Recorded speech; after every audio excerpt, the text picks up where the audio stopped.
kita usahakan agar yang dalam pencarian tadi bisa segera dipenuhi.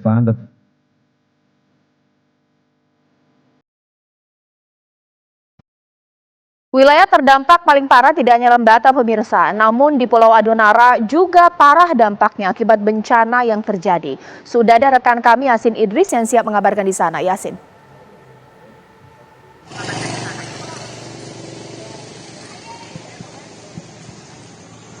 Ya Yasin, silakan dengan laporannya.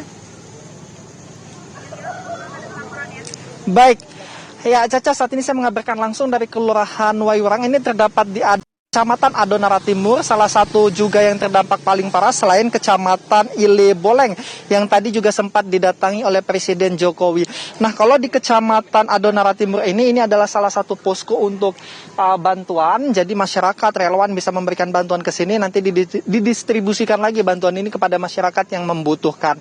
Kemudian kalau tadi bicara masalah kunjungan Presiden Jokowi, ada yang menjadi harapan baru juga bagi masyarakat yang terdampak ini, di mana tadi Presiden Jokowi menjanjikan bahwa nanti lahan yang terdampak akan direlokasi, rumah yang hancur akan dibangun kembali, dan ini diteruskan kepada gubernur dan juga bupati supaya menindaklanjuti dan diproses secara cepat. Nah, tentu ini menjadi harapan baru bagi mereka. Kemudian juga Kepala BNPB nantinya akan memberikan bantuan 500.000 per bulan selama masih proses pembangunan untuk rumah-rumah warga yang terdampak ini. Kemudian kalau kita bicara masalah distribusi bantuan, memang belum semaksimal yang diharapkan karena masih banyak juga warga ini yang belum mendapatkan bantuan, terutama yang terdapat di Kecamatan di Kecamatan Adonara Timur, di tempat saya mengabarkan saat ini. Sebab banyak warga yang mengatakan ini bantuannya mereka harus mengambil sendiri, kemudian ini agak bingung juga mengambilnya kemana seperti itu. Nah, ini yang selalu menjadi alasan pada saat terjadi bencana, padahal wilayah kita merupakan yang sering terjadi bencana. Pengalaman saya ini tiap kali liputan di tempat bencana menjadi hal yang klasik pada saat berbicara masalah distribusi bantuan yang terkendala dengan transportasi, kemudian medan. Tentunya harapannya ini bisa didiskusikan tentunya oleh lembaga-lembaga terkait sehingga kedepannya pada saat terjadi bencana lagi kesiapan kita lebih matang seperti itu. Kemudian untuk jumlah meninggal sampai dengan saat ini di Pulau Adonara ini terdapat 71, sementara 5 lagi masih dalam proses pencarian, dan saat ini juga sudah dipercepat dengan mendatangkan anjing pencari dan juga penyelamat. Kemudian sudah didatangkan lagi 2 alat berat yang akan membantu proses evakuasi sebagaimana yang telah diinstruksikan oleh Presiden Jokowi. Sementara itu, Caca, kembali ke Anda di Jakarta. Terima kasih Yasin mengabarkan langsung dari Pulau Adonara NTT. Ya pemirsa, hingga hari ini BNPB pun masih terus fokus mencari dan mengevakuasi warga yang belum ditemukan. Bahkan terus mengerahkan alat-alat mereka untuk proses evakuasi ini bisa berlangsung dengan cepat.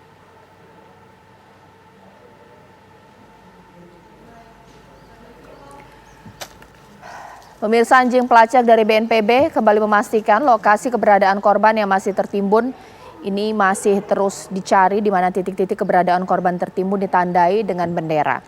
Setelah ditandai, potensi SAR gabungan akan mengerahkan alat berat dan penggalian manual untuk mengevakuasi korban. Hingga hari kelima, tim SAR gabungan masih terus melakukan proses pencarian di lokasi banjir bandang. Untuk di Pulau Lembata ada 4 kecamatan yang terdampak, diantaranya Kecamatan Omesuri, Kecamatan Buyasuri, Waimatan, dan Lamawolo.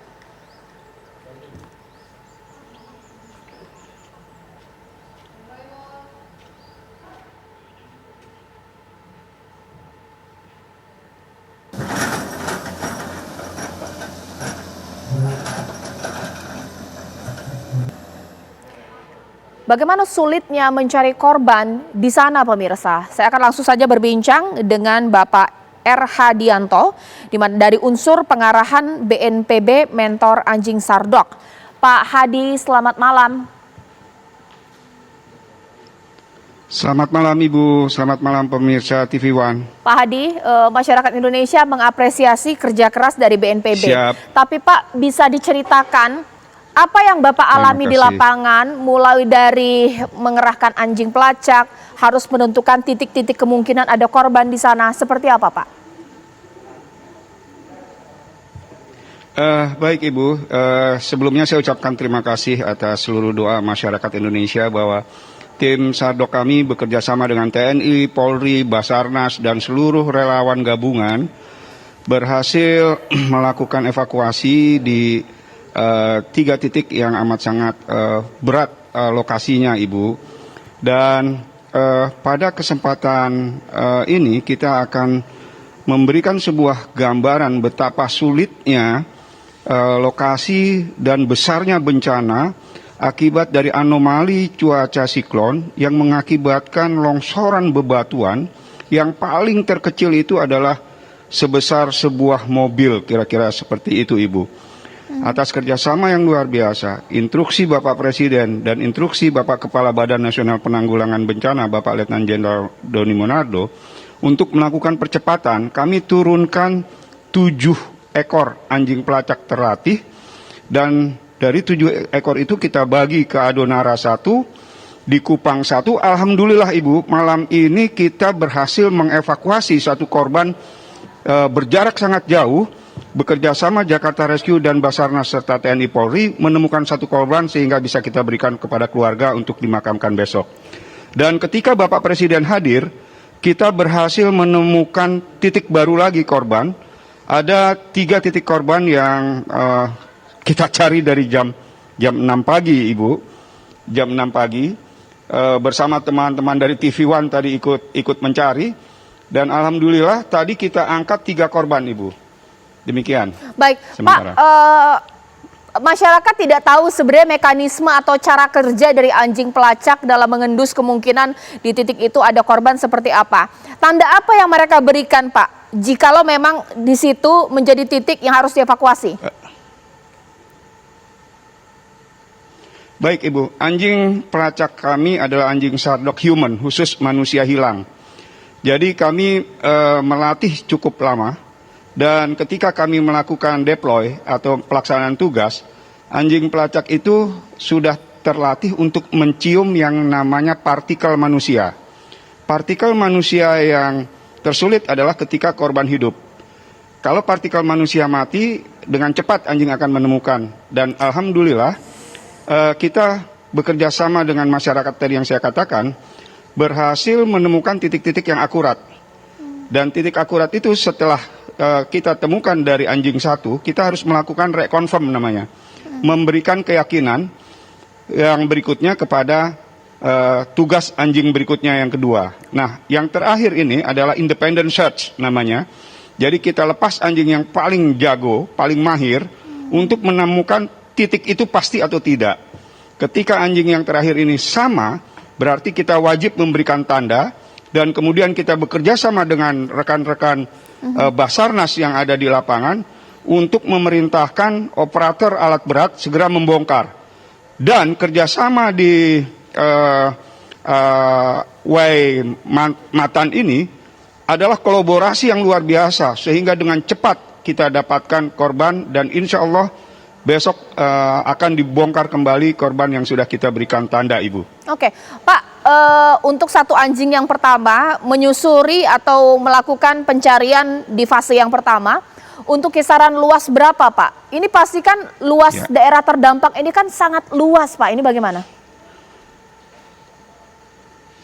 Sangat luas, Ibu, sangat luas. Dan yang paling sulit itu adalah batu-batunya besar sekali.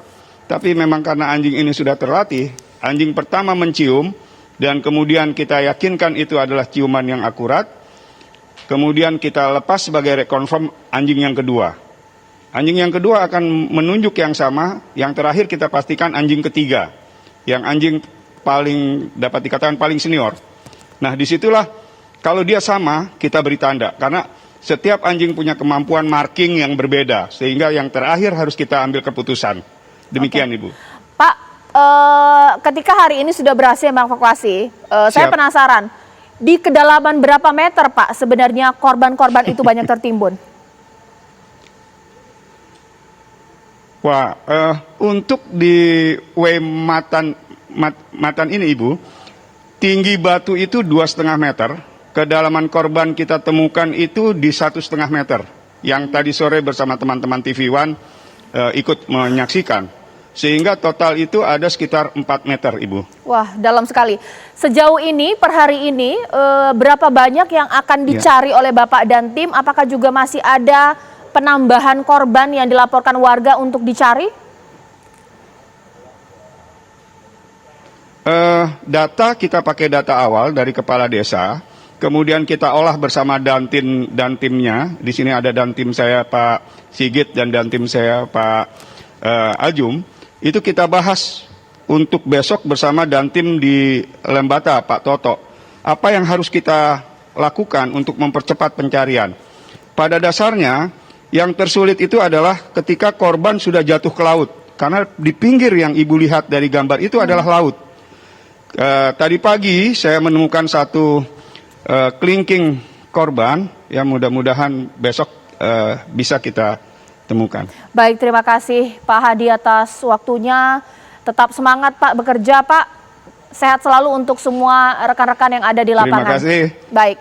Dan pemirsa, selain dengan BNPB, saya pun akan terus bertanya dengan pihak dari Provinsi NTT, bagaimana proses penyaluran bantuan dan juga bagaimana proses-proses pencarian dan evakuasi yang dipantau oleh pusat. Langsung saja saya akan tanyakan Wakil Gubernur NTT, Bapak Yosef Naesoi. Pak Wagub, selamat malam. Malam, Bapak. Baik, Pak Wagub, pantauan malam hari ini, bagaimana Bapak memantau mulai dari warga Bapak yang memang saat ini masih belum ditemukan dan masih butuh bantuan? Ya, yang pertama Mbak Caca, per hari ini yang meninggal itu saya boleh memberikan informasi, ada 164 yang meninggal, kemudian ada penambahan yang hilang menjadi 49 yang hilang. Jadi totalnya 213. Itu yang pertama. Yang kedua, kita ada hambatan di dalam melakukan evakuasi. Yaitu karena medannya sangat berat dan batu-batunya cukup besar. Makanya kita menggunakan dengan sardo, dengan kinai anjing pelacak. Mudah-mudahan dalam waktu yang tidak terlalu lama, dengan anjing pelacak ini kita bisa menemukan jenazah-jenazah yang masih tertimbun. Kemudian masalah pengungsi, masalah pendistribusian logistik. Sampai dengan hari ini, puji Tuhan, alhamdulillah, sedikit tidak mengalami hambatan yang berarti. Mengapa? Karena pemerintah pusat sudah memberikan 6 unit helikopter, kemudian 3 pesawat ATR, dan 6 kapal KRI. Dengan demikian, lambat laun penyaluran logistik ke tempat-tempat yang terpencil, terisolasi, bisa teratasi. Baik. Kemudian, sekarang kami lagi usahakan supaya masalah pengungsi tidak boleh tersentralisasi di salah satu tempat. Mengingat karena masih zaman COVID, oleh sebab itu kami minta supaya rumah-rumah penduduk mereka bisa ditempati dengan disewa oleh pemerintah. Baik. Pak Wagub, sesaat lagi saya akan tanya, mohon nanti dijawabkan di program sebelumnya. Warga Bapak mengatakan pemerintah janganlah menunggu korban yang meminta bantuan, tapi pemerintah yang menjangkau korban untuk memberikan bantuan. Sesaat lagi di Apa Kabar Indonesia Malam.